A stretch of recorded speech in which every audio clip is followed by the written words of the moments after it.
7 ogenda kutta ddi Besigye, ogenda mutta ddi. Mbadde nkusaba Besigye oyo omukwata omutuge omututtire aveewo.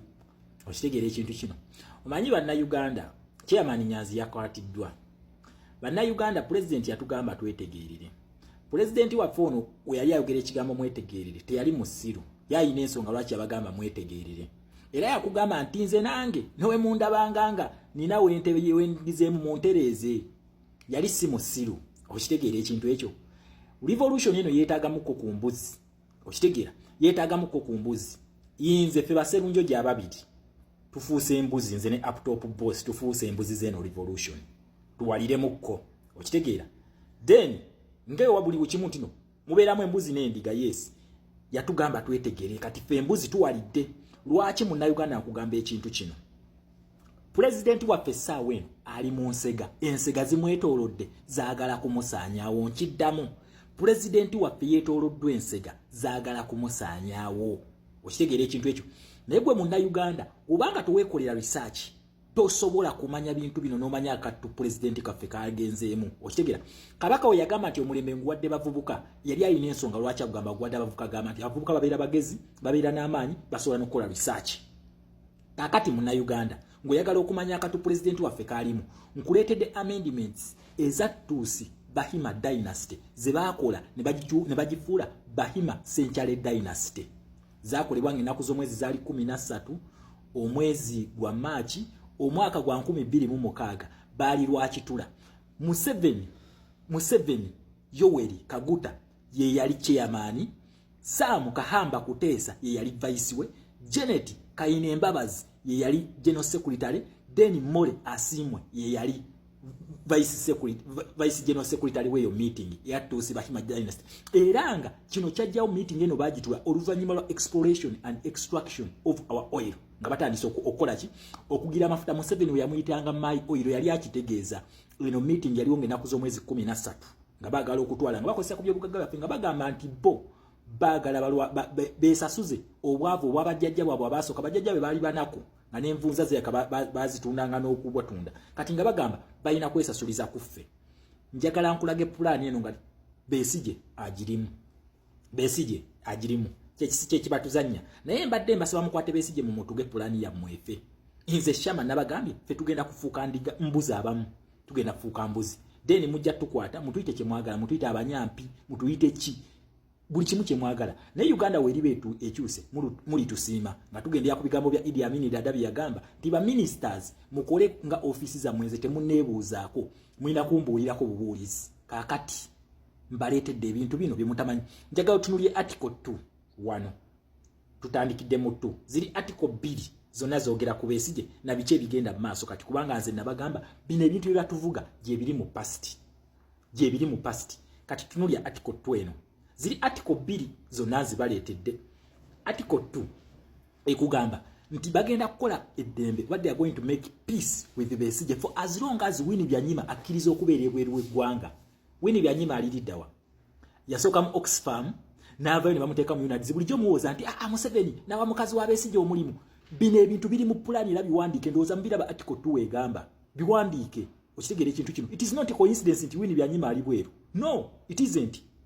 Winnie Byanyima alina okubeera according to their amendments ze bakola nga bagifuula Senchale Dynasty, kubanga bali bagala tufuga myaka 5 nga bamanyi nti bagenda ko batuukiriza buli kimu. Naye amafuta we gajjawo okubizuula bagyongerayo ne bagifuula ya myaka 10. Besigye ali mu pulaani yaabwe y'emyaka 10 era Besigye comedy gwazanya yonna wa myaka 10. Nabagambye mmwe tugenda kufiirawo wano ku kino.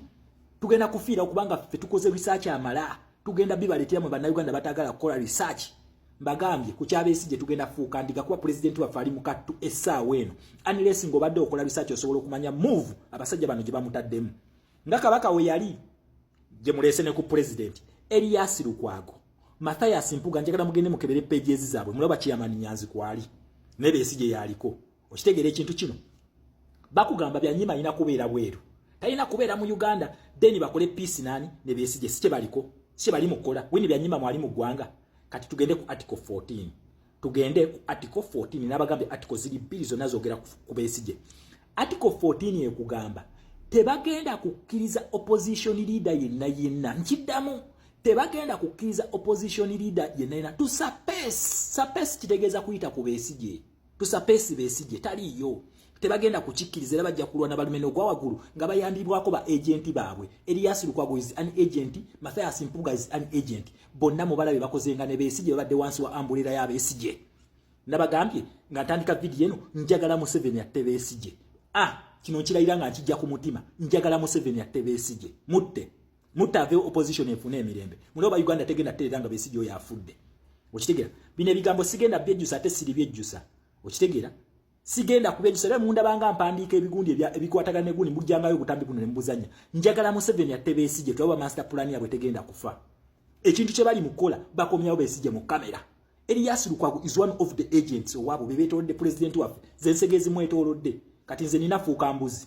munsabule ngayo mwagala okitegeera mu master plan yabwe century plan article 2 eyogera ku Besigye article 14 yekugamba teri mu nabyafuza ina kuyita ku Besigye Besigye ona tusiriwaze okumala ebisanja bibiri emyaka 2 ebisanja bina emyaka 2 Besigye ono nga atusiriwaza Besigye nagamba umodde politics azeewe kola ki kwebaka entebe nagikwasa Oboy Amuriati wabula president waffe weyajanga asinga Oboy Amuriati amaanyi Besigye yakomawo mu politics that is article 14 Besigye yakomerawo eya Bahima Century Dynasty okitegera BCD Bahima Century Dynasty yokutufuga emyaka 10 Besigye ali mu plan okitegera Besigye yakomawo mu trail ndoza mujjukira bulungi era na campaigningira Oboy Amuriati mu bana Uganda bamwebuuza lwaki Besigye yadda kiri mu plan bakitesako ng'ennaku z'omwezi 13 omwezi gwa March omwaka gwa 2016 n'akomawo okitegera kisi kyekyo wano okuva ko Besigye tavanga mu byabufuzi abyesibyemu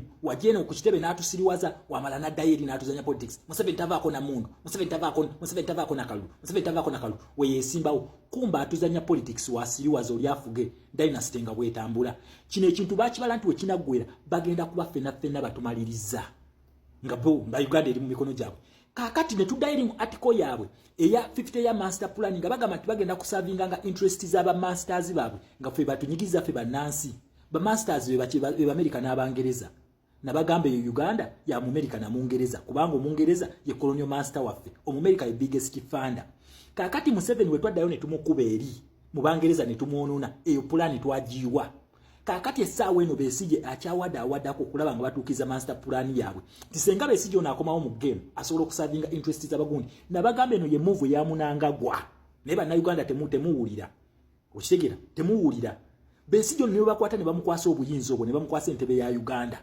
essaawa eno bazimba sympathy card ekomewo then bakwata entebe bagikwase Besigye asigala amuvinga dynasty yaabwe master plan yaabwe ey'emyaka 10 Besigye mwali asigala agitambuza then mumanya agenda okuddako after Besigye watifu president waffe bamumaliririzaawo omuntu alina okudda ku ntebe ya Uganda bamuyita his excellence Kyagulanyi Ssentamu Robert mbagambye nze kanfuuka omunyampi ntaase president wange akattuka alimu oba mwe bannayuganda muganya obbiraba kubanga temwagala kukola bisaaki okitegeera nze kanfuuka omunyampi ndi saddaka nfuuse embuzi ya struggle nkiddamu nfuuse embuzi ya struggle ntaase president kubanga nze research mukoze buli nabagamba buli ekituukawo tokinoonyerezaawo wekikoleddwa ddayo emabegolayo lwaki bakola ekintu kino Besigye bamukwasa obuyinza kati kitegeeza master plan yaabwe ekyatambula egenda mu maaso okitegeera ekintu kino Besigye yajja n'atwegattako era for the first time yayita president waffe nti president n'asanyuka nnyo naffe ne tusanyuka bannayuganda tugamba tufunye unification okitegeera unification bujje gye twagala omuyayo we yamala bagenda ne bakola ekibiina kye bayita PFF sije bakola ne Elias Lukwago ddala gwazo okwegatta ku banno mujjeko Museveni then mutereze politics wa Uganda ate no forming a political alliance empya okitegeera nze Shama eri video yaso si yabadde kulwa abantu be Kasese naye ku lweno amendment eno inze kanfuuka empuzi ya struggle muli nsimanga struggle ewedde oba muli nkwata ne munteeka mu kkomera ne munkuba emigo ne mugamba wachi wali ogera ebyekisiru nga president yakoze executive order n'ogijemera Besigye ayagala kutuukiriza pulani y'abasajja komawo mu kamera bamukwasa obukulembeze dynasty yabwe etambule eyongereyo mmwe tetugenda kukkiriza mu ba Elias Lukwago mu abanyampi kutuzanya bintu bya kisiru zino zonna nsegeze etolodde president waffe okitegeera ekintu ekyo nze Shama fuuse embuzi zina amendments sigenda kuzikkiriza period